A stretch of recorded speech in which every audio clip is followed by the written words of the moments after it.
the way of looking over someone's shoulder and managing them, like telling them what to do, when to do it. Like, who wants to be managed like that? So I've just tried to create a company that I would want to work in, and I try to be someone I would want to work for.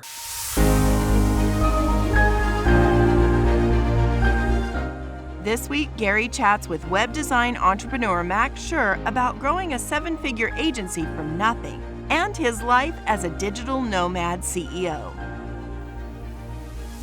This podcast is made by marketing entrepreneurs for marketing entrepreneurs. If you love creating something out of nothing and are hopelessly addicted to growth, you're one of us. Stop by each week to hear conversations with leading marketing entrepreneurs where we drill down on things like how to start and double your business, develop systems that can scale, and why success starts with who you are as a person. And after the episode, head over to the Agency Growth Engine server on Discord to talk shop and swap stories with the rest of our community. Let's dive in.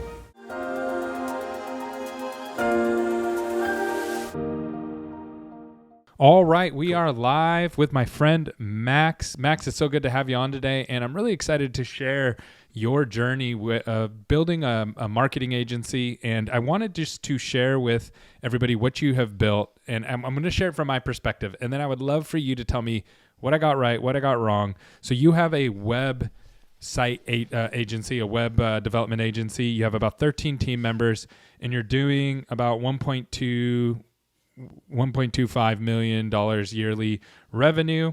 And right now you're working through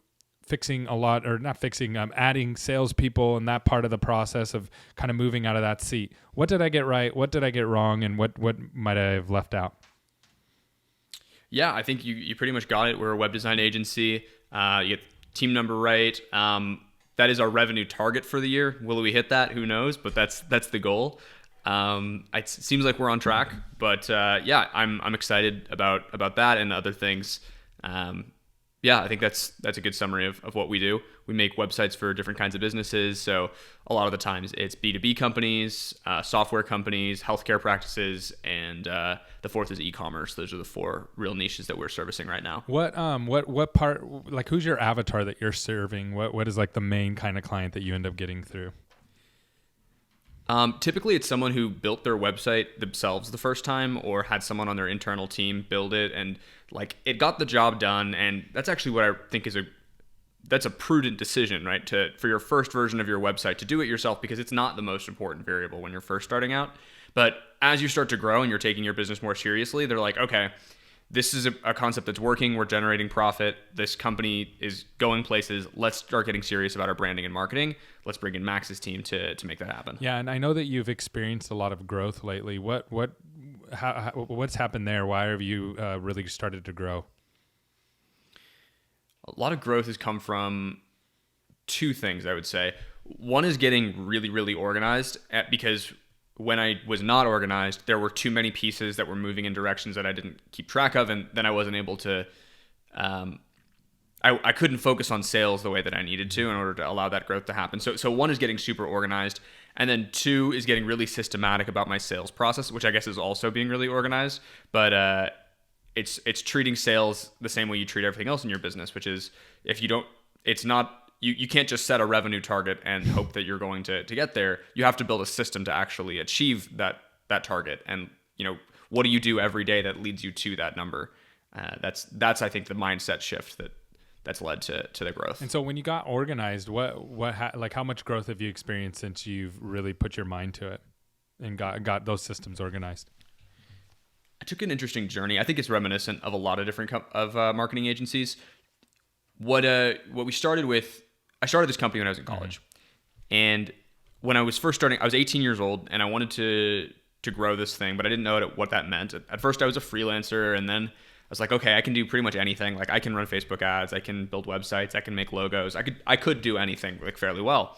The problem was I couldn't do it for 10 businesses. And then I needed to start hiring people. And quickly I realized that, not quickly actually, over a long, painful process, I realized that I had to niche down. So I ended up kind of starting my business over from scratch about 3 years into it.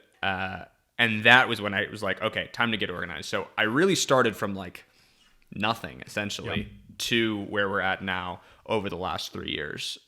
And where Is what Oh, go ahead. I'm sorry. I'm just saying, yeah, Okay. from nothing to here over about 3 years. And where do you think, like, what is your like 3-year target? Where do you think you'll be in 3 years?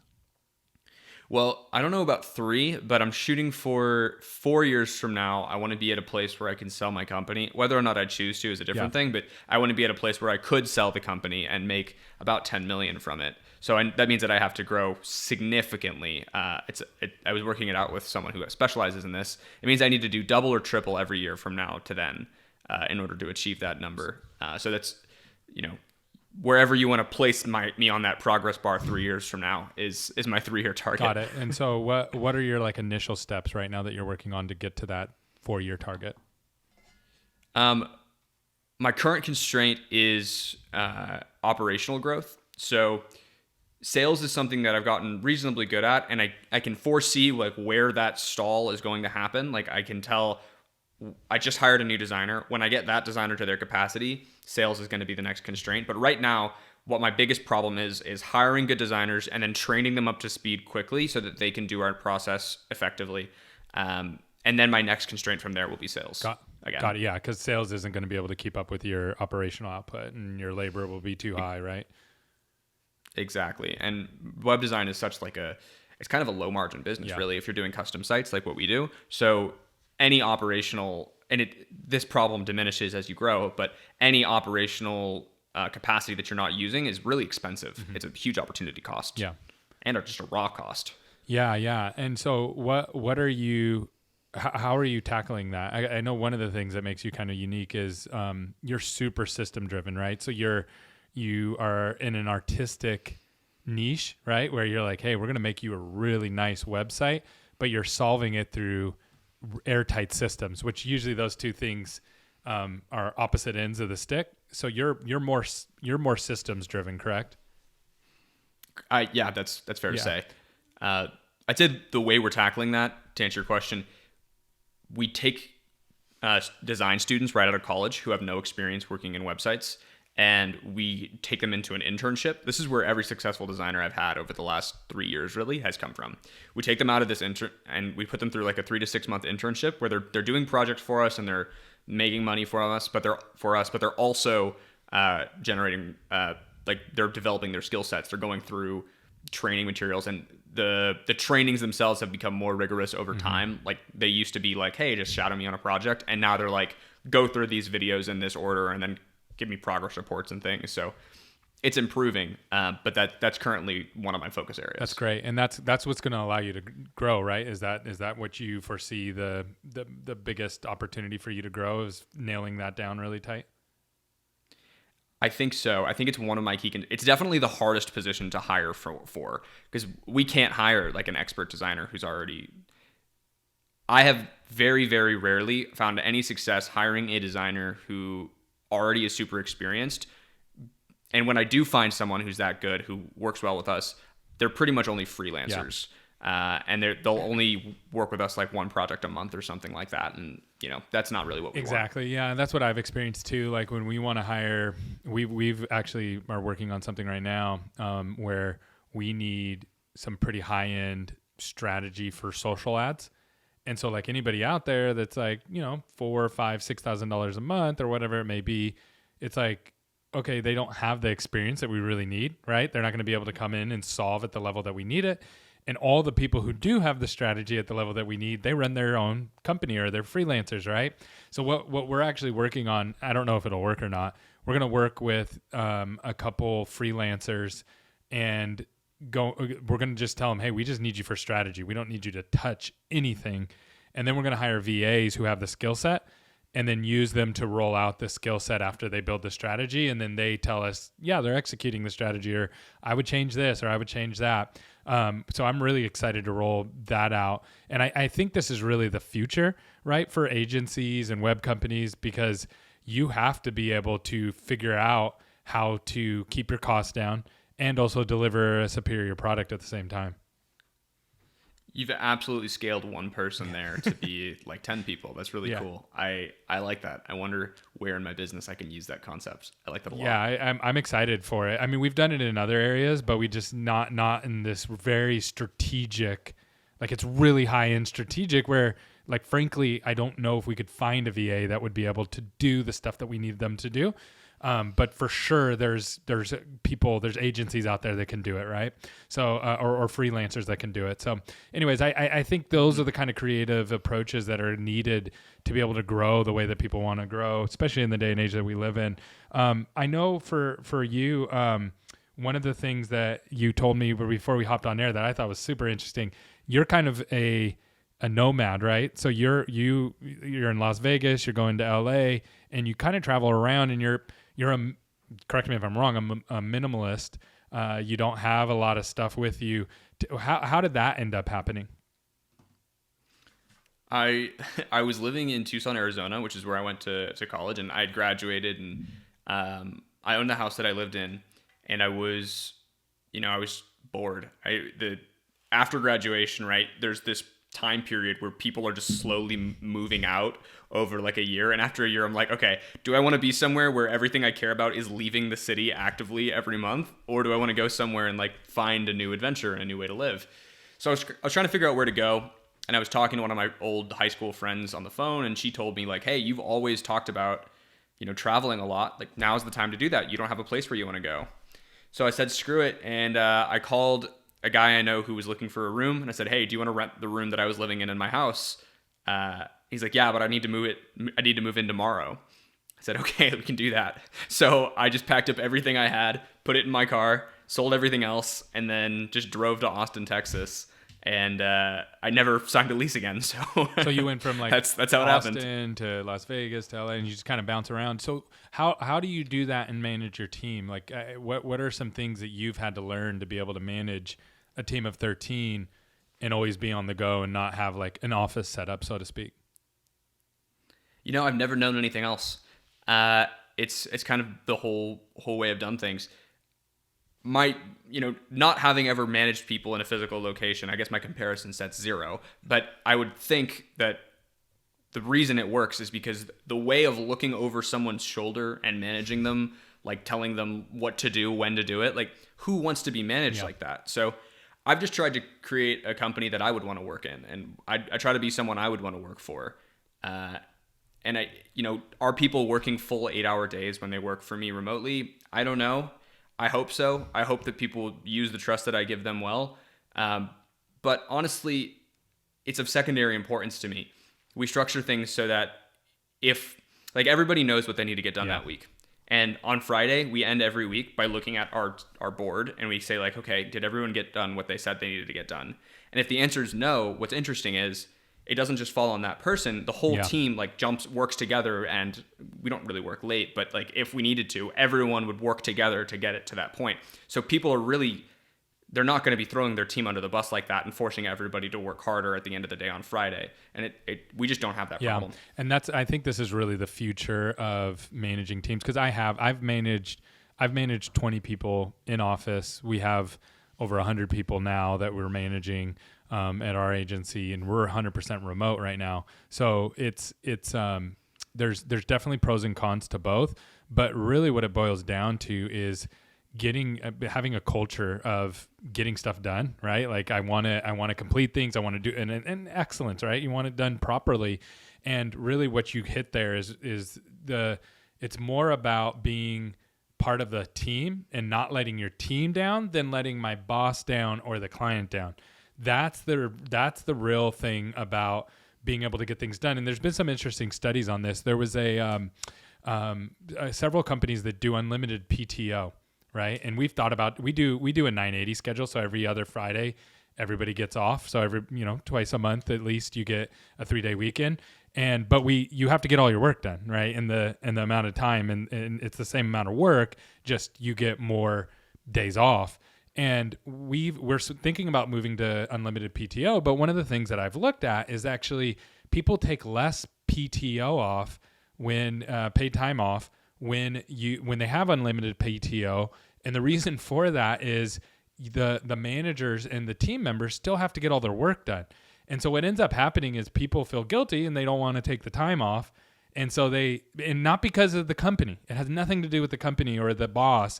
It has everything to do with their manager that they're close with and the team that they're close with, that if I leave, if you and I work together, Max, and I'm like, hey, I'm leaving for 2 weeks, and then I come back and then I'm like, I'm leaving for 2 weeks again, right? And I'm not going to be around.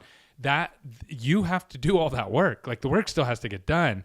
And so what ends up happening is people actually take less time off, which is, I've been hesitant. That's one of the reasons I'm hesitant about doing it, because I actually want our team to take the time off and get refreshed and those kind of things.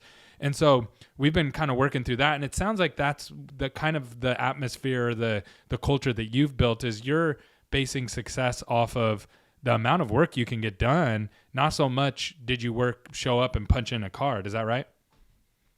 You're exactly right. And that's a problem that we have. Like, it has its pros and cons, like you said. It's like one of my designers was telling me, we were shifting our schedule around, and she was like, Max, something interesting is that I feel super guilty when I take time off. Like, what can we do about that? And I don't know what the answer to that question is, because like my answer is like, don't feel guilty. Like, I don't want you to feel that way. The team is happy to cover for you, just like you'd be happy to cover for them. Like, we want you to do that. But what you pointed out to, my answer is bad in response to the question that she gave. Like, there needs to be a systematic answer to that question. I think your mandatory or your every other Friday off system, it controls for that a little bit, which is nice. Yeah, it does. Yeah, we've thought about also doing like just moving to 4/10s, right? Just eliminating Fridays altogether and just being like, we still have the same workload. You just get 3-day weekends all the time, which 3-day weekends are awesome, right? Like everybody loves a 3-day weekend, and it's very refreshing, right? So that's one look of it. The other thing that I think too, to that person's question, is it's more systems, right? And I don't like to complicate things, but if you want to take time off, it's all about planning, right? So it's like, if 6 months in advance, you have a wedding coming up that you have to go to across the country and you're going to be gone for 10 days, it's really easy to plan around that, right? Like even with 16 people, or if you have 13 people, you could totally plan around that, right? Like it's like, okay, well, let's shrink these deadlines, and the client's expecting it here, but you need to finish it here. And then there's going to be edits, so you need to get that done a week earlier, and you can really do it. It's all about planning. And I think that being able to plan around things, that's awesome. And then the other thing is, it's just creating. I had this today. I had one of our managers who got COVID, and she's really sick, and they reached out. Or one of her team members reached out and said, hey, if there's anything I can do to help her, let me know. I'm saying the same thing. I'm like, same to me. I've already reached out to her. I'm trying to cover for her. And so it's really just about communication, like and being really honest of like, hey, I'm not going to be around for this, or hey, I'm sick, or hey, my kid was up all last night. And we've tried really hard to create an atmosphere like that. And I think you have something similar there as well. Yeah.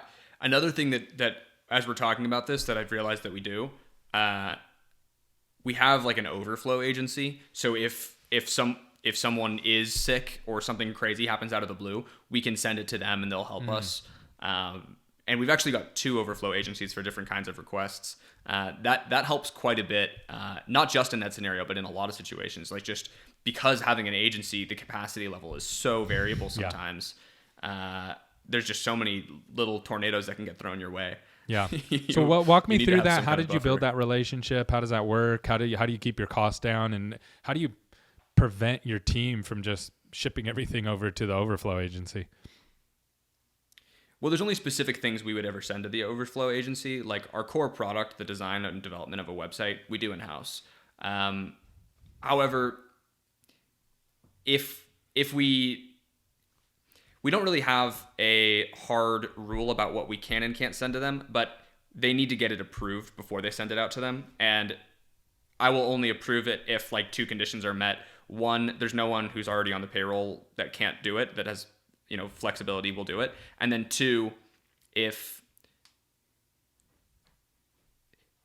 it is something that they can delegate well enough that the agency can get done within the parameters of our quality control, right? Like if I don't think you can manage getting that done through them at the same level as if it were getting done internally, I won't approve it. That's essentially what it is now. And it should be more rigorous, as you're pointing it out. There should be more to it than that. But that's currently the system that we're using. Got it. And then how did you build that relationship? Like, where did you come up with the idea of being able to keep some of that work off to the side if needed? Well, actually, one of them is it happened accidentally. So the first agency that we hired for this is a company that we brought on to help us with our quality control. So we do an internal QA on every page that we build, and then we also ship it off to this other company, and we have like a checklist that they run through, because if we just did all of it ourselves, that's all we would do. So we have them just run through and check everything against a checklist and then send it back to us. And then they told us, they're like, hey, we also do the design and development work too. If you need it ever, let us know. And they do a good job. They're good. They're reliable people. That's awesome. Changing gears on you really quickly. I know you're building your agency to sell, and if people, there's a book out there that teaches you how to build your company as if you're selling it, even if you don't want to sell it, right? But let's just walk through an exercise and pretend we're 5 years forward. Someone walks up to you and says, "Hey, we love what you've built. Here's $10 million." And you sell your agency. And again, I know you're not, you may not do that. I know that's more of a mindset thing, but let's pretend that it happens. What would you do? Such a great question. And I don't know. I think, you sell it for 10 million, the government takes 4. So you've got 6 left. I'd probably put 5 in something that's going to generate passive income for me. So I just don't have to worry about that anymore. And then I'd probably use the 1, knowing me, I'd probably take like 6 months off, because it's been a lot. But then I would, after that, I would probably invest in starting something new. Probably not an agency, something else. I think I would get bored if I just was like, okay, I'm retired now. Yeah. I feel like I get a lot of fulfillment out of like building things and climbing and struggling through interesting problems. And what would you put that other $1 million into? What kind of business do you think? I'm attracted to software products, but more so than the medium, I would have to have like a really interesting problem to solve for me. I think that's almost a cliche to sell your agency and do a SaaS product at this point. I would need to have a really every agency person's like, if we could just figure out SaaS, it'll change our life, right?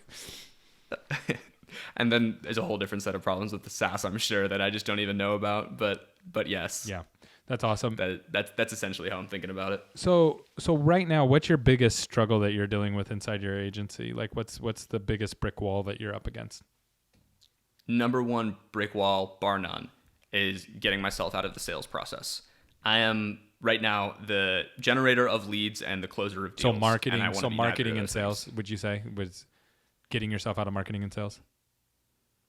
I'm actually okay with marketing because I want to be doing more content creation, and I like being involved in that right now. I think that's probably the best use of my time. Sales is actually, I would say, a lower use of my time. So like the business development side, where I'm going and making relationships and getting referrals from other agencies, like that's still a good use of my time too. I'm talking more about like managing outbound sales. So having someone like sending out LinkedIn requests and Facebook messages and things like that to bring inbound sales.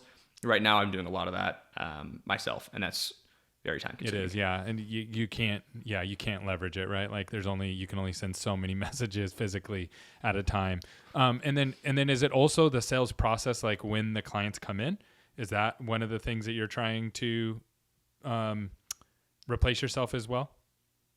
Yes. That's actually the most important part. So the actual outbound messaging, I have an assistant doing. And then once they respond and have interest, then from there, it's like, okay, Max, take over the sale. That's my job right now. Got it. So most of your leads are being generated by you reaching out, or someone on your behalf reaching out, via LinkedIn saying, hey, do you want this opportunity?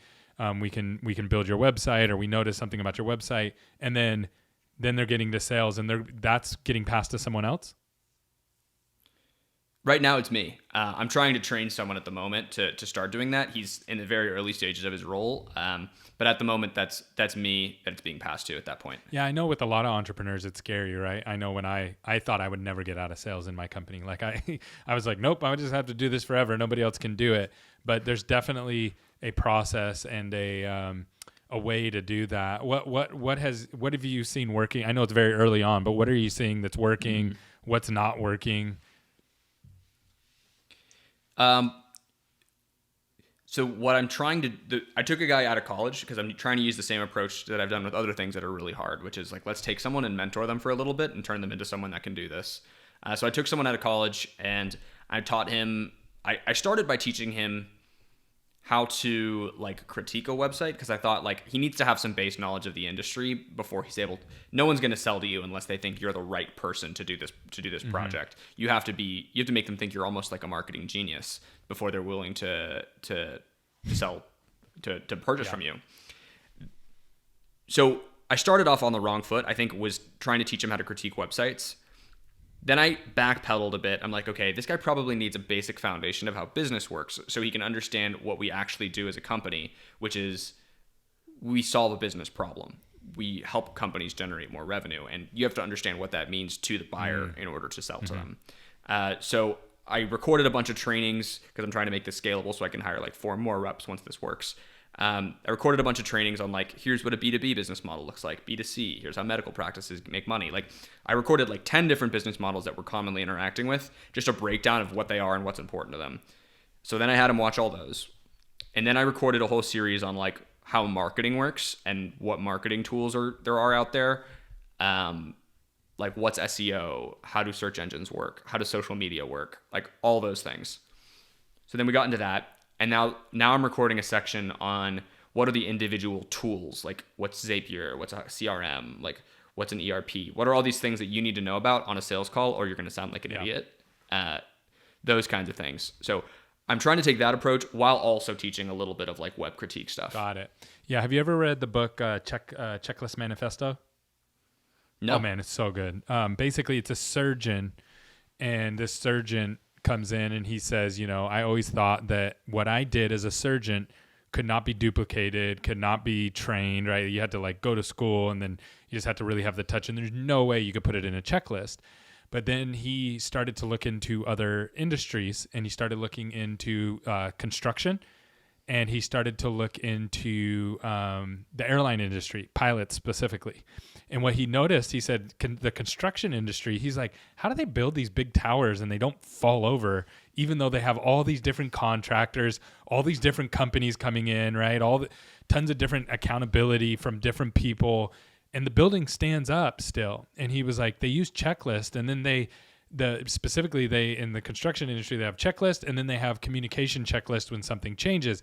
He said, but that's not similar to surgery, because we don't have a year to build something, right? Like you do in the construction, where you have time to work through things. And that's why a lot of times construction takes longer than everybody anticipates, right? Because there's unforeseen things that they have to account for. But in the world of the pilot, you actually only have like 60 seconds or you're going to die, right? And you and all the people with you.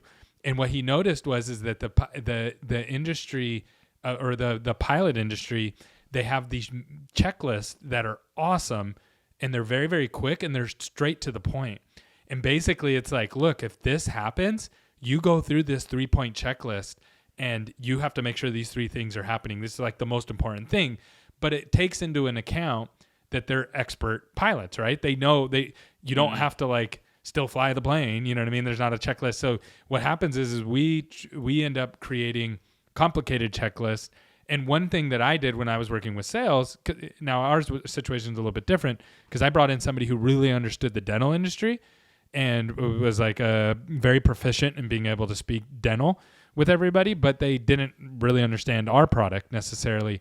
So we gave them a simple checklist, right? We said, okay, here's 3 things, 4 things that you have to come out of that sales call with for it to be a success. We also built out like really complicated SLPs, pages and pages of training, probably 30, 40 pages of training, detailed training. But it was like, cool, learn all that. But these are the 3 things that you need to be able to walk away with from that sales call. That was really helpful for me to be able to build training, because it was so big, right? It seemed so large. It really helped to boil it down to something simple. That's really helpful. So build the technical proficiency, or at least the background knowledge of the industry, and then give very simple, so when they're in the moment, when they're flying the plane, they don't need to be thinking back to all that. They just need to be focused on check these boxes. Given all the other information that I've consumed, I can now speak intelligently while accomplishing these 3 goals. Yeah, and the pilots literally have a book. Like they'll have a big book that when something happens, they know where to flip to in the book. and they know they got about 60 seconds, right? And this guy in this book gives tons of examples. And the reason he does this, it's very sneaky, because doctors have this perspective that he had of like, oh, our industry can't. So he uses the pilot industry to reverse engineer it for the medical industry. And then he went in and implemented all these checklists in the medical industry. It saved all these people's lives. Like, I mean, it's a huge impact, right?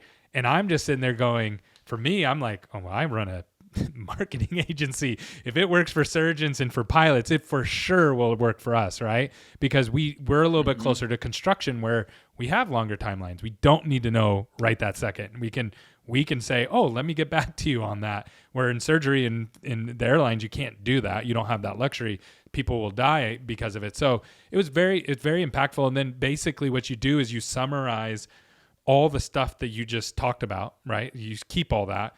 But each step of the sales journey, it's like, okay, here's the 3 things they should be coming away with. Did they? And you literally have them check the box. Like, did these 3 things get delivered to the next stage and the next stage? And in fact, one thing that we're actually working on, we haven't got to it yet, is we have tons of SOPs. We literally have thousands of SOPs.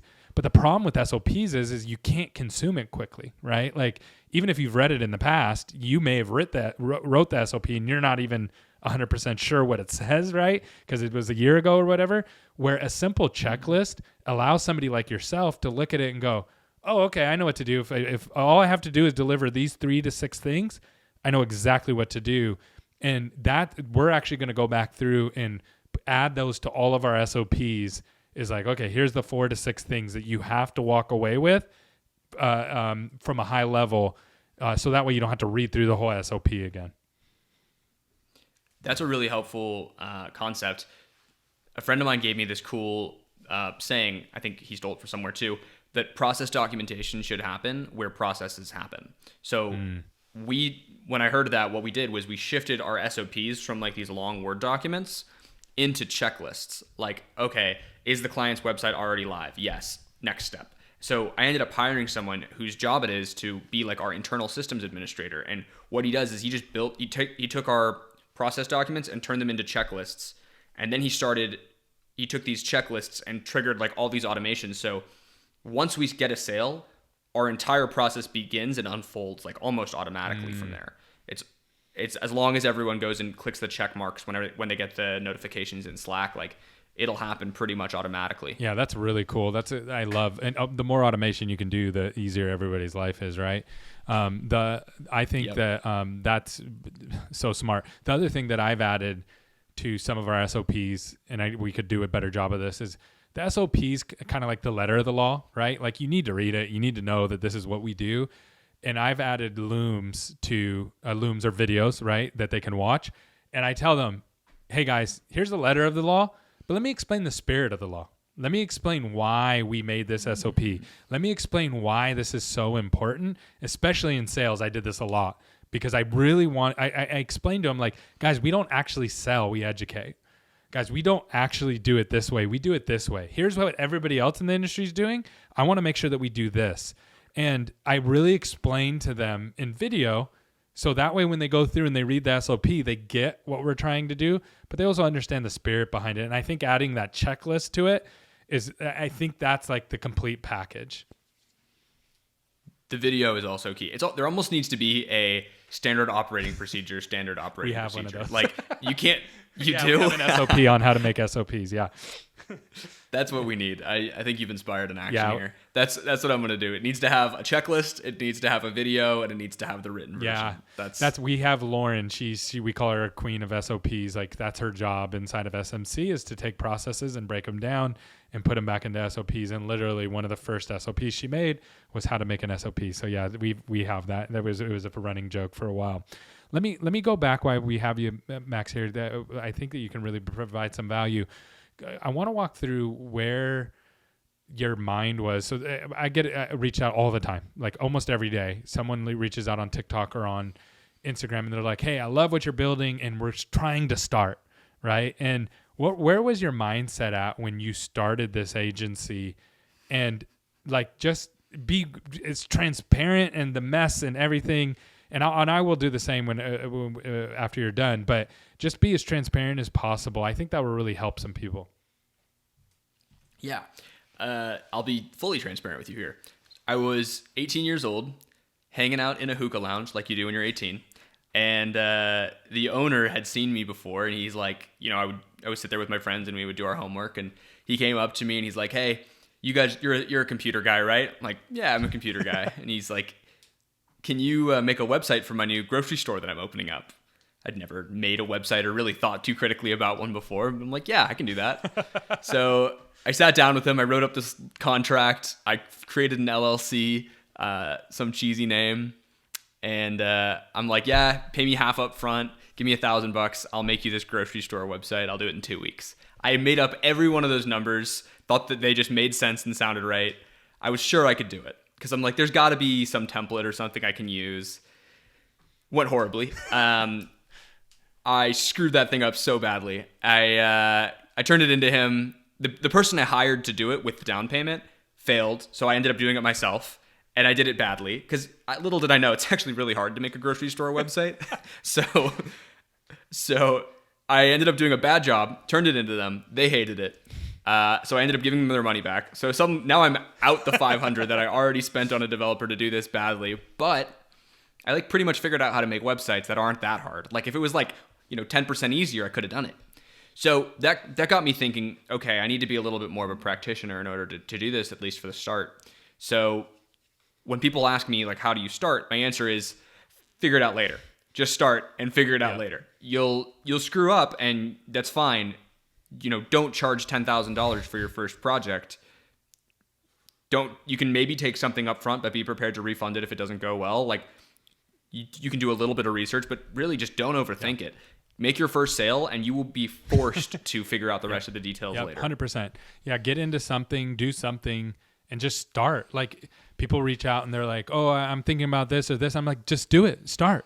And it's they come back and they're like, "It didn't work." And I'm like, "Perfect. Now we know that that's not it." Right. But now did you learn some things? Yep. I think of this. I think this, just like you did. You just said, "Well, I knew I wasn't going to focus on grocery stores and I knew I wasn't going to do this." And I learned about outsourcing. You did you learned all of that really in weeks. And if you would have focused on, okay, let me get my logo first and let me build myself a website first and all those kind of things, you would have never learned those things. And it would have just been years and years and years of spinning your wheels. And I think so many people get stuck in that trap of just not starting. For me, what I did is I quit my job.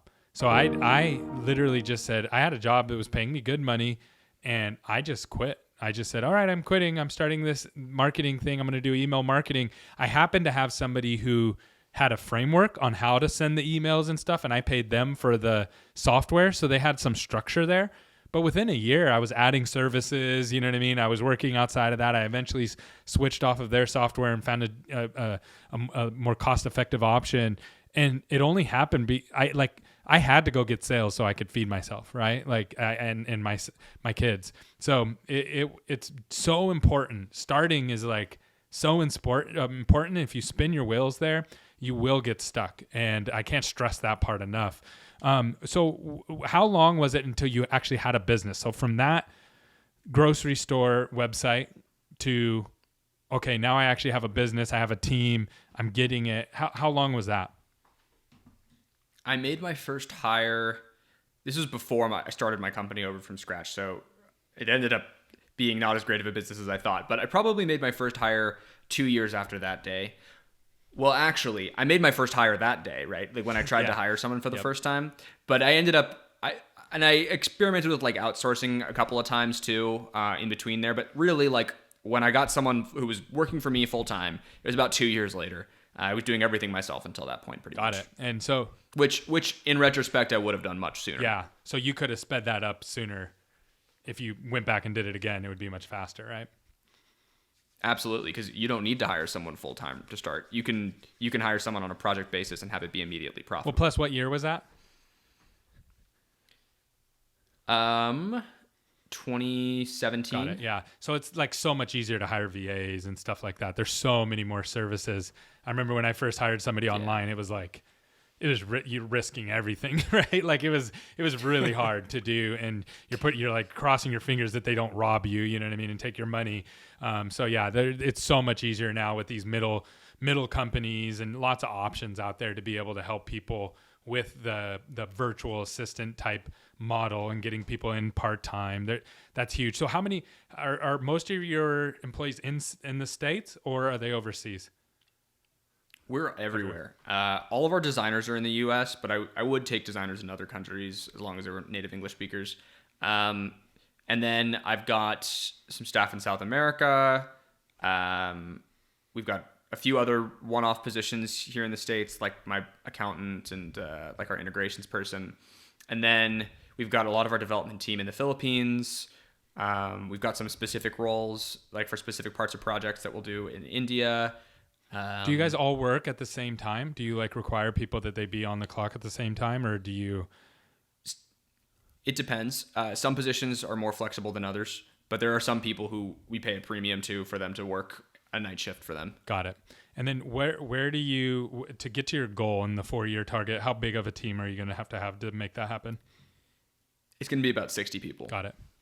Cool. That's exciting. It is. It's like I was looking at the org chart on Friday and I was like, this is insane. I can't believe I'm trying to build this. But then I looked at it and I dissected each little piece of it. I'm like, it's insane when you look at the whole, but when you look at each piece, it's completely logical. Like, and the numbers work out. So what the art of it is going to be is figuring out in which order to do the right things. And, that's what I'm working on. That's my job. I've heard it said it's like the slinky of business, right? So a slinky goes like this, up or down, right? So at first it's always marketing, right? Like, how am I going to get a client? So your marketing happened in a guy's, establishment, and he wanted a grocery store website. So that was your marketing. And then it's sales, which you happen to close right there, right? And then it's fulfillment, right? So you got to fulfill this thing. You got to build it. How long is that going to take? And are you on the same page with sales, or did sales sell something that's totally different than operations, or onboarding wanted?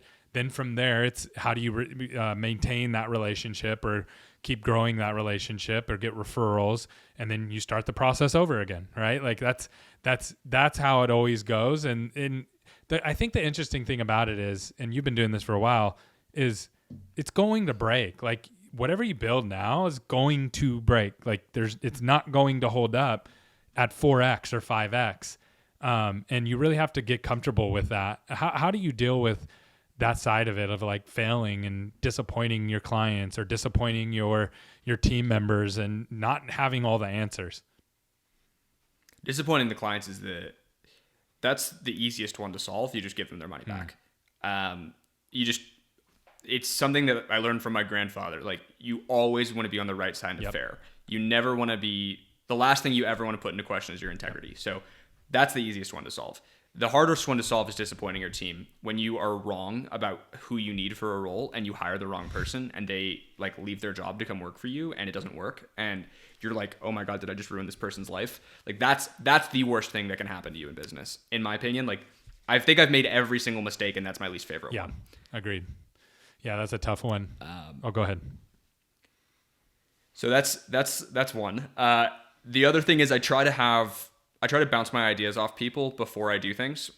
So I've got a couple people on my team who are really good systems people. So before I implement something, I'll talk to them and I'll say like, hey, does this make sense? And luckily we've got a culture where they're not afraid to shoot my ideas down. That's awesome. Yeah, that sucks sometimes, but it's awesome too.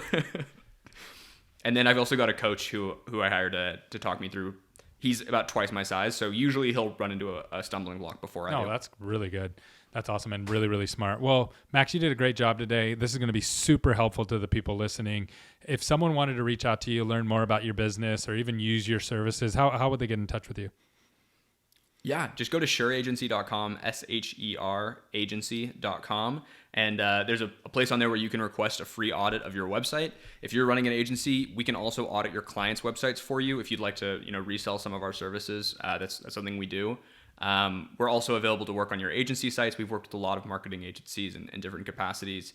And yeah, just anything I can do to help you guys. There's a form on there. If you just have questions and you want to just chat with me, I do that too. So whatever works for you guys. Yeah, and I can vouch for Max. I've sent him some stuff and he does a great job. His team's awesome and everybody's always happy with the end result. So thanks so much for coming on.